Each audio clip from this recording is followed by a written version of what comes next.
The content you're about to hear was captured during a live coaching session in the Optimize Coach program. Multiple times every month, coaches connect live with Brian, Michael, Alexandra, and members of our world-class luminary guest faculty for wisdom, guidance, and encouragement. For more, head to optimize.me/coach. COVID has contributed to my isolation, and the obvious antidote is community, but I find myself isolating even more. I'm disappointed in myself. What advice do you have regarding loneliness, isolation, depression, and getting out of one's comfort zone? Oh, gosh, this is one of the hardest things right now about the pandemic. You know, there are those of us who are trying to manage school-age kids and working from home, but we're surrounded by people. And then there are so many who live alone, which is actually the biggest growing population over the last 50 years is the single person household with no one else there. So in the midst of COVID, that's been really hard. So finding those ways that you can connect safely, even Zoom. I know some people are like, oh, I'm tired of Zoom, but literally just I have lunch dates on Zoom. I started doing that a couple of months ago with friends that I don't know when I'm going to see them again. And we literally just hang out and chat. My birthday was last month, and one of my friends got together, 5 of us, just to connect. And we're like, gosh, we're in a text group, but we don't get on the phone, or we don't do this. So finding your way of connecting, but also very importantly, tap into some happiness triggers. So when I wrote Happy Women Live Better, I identified 13 research-based happiness triggers. So for example, one of them is movement. Just 20 minutes of cardio can boost your mood for up to 24 hours.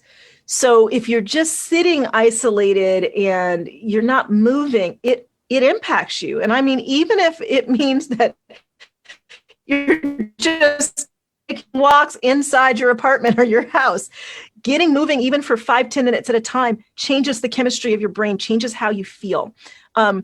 Good old-fashioned simple thing, pick up the phone. Make a list of the people you want to stay and to be connected with.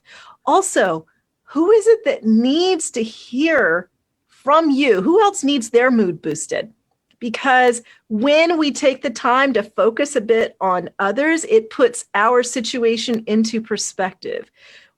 My mission statement that I wrote probably in 2000 is to create and enjoy a fulfilling, prosperous, and charitable life, and to inspire others to do the same. That is my mission statement. Well, the whole charitable really is about generosity. So I've made it almost into a game now. I'm thinking, who needs a boost? Who needs to be blessed this week? I've had a friend who had a terrible episode. They thought it was a stroke. It turned out to be something else. And another friend that had started a business with these healing candles. So it's like, let's send her a sweet note and a healing candle. A client who's in a totally different state that's dealing with the resurgence of some health issues. How can I just reach out? People I know who've had COVID. My husband loves to cook. I always say I'm about to cook for them before I have a chance. He's already made them whatever he wants to make them. And we drop it off. Even texting other people about how they're doing or what it is that they're dealing with gets us out of our own head of ruminating on our challenges and helps us see we can make a difference for someone else. So use what you have to connect as much as you possibly can, but also look for your ways to be of service, because service is a happiness trigger. It brings us joy. Think about your purpose. If you don't have that mission statement answering, how is someone's life better when they cross paths with me? And what could I do today that feeds into that and that purpose? So just be more intentional, but most importantly, with the people who are already in your life, and some of them may be further outside of your circle of, who you normally connect with, reach out. I've gotten messages lately from people I hadn't heard from in years, just out of the blue, like, hey, Valerie, no, we haven't talked in 7 years, but there are people that I used to talk to all the time.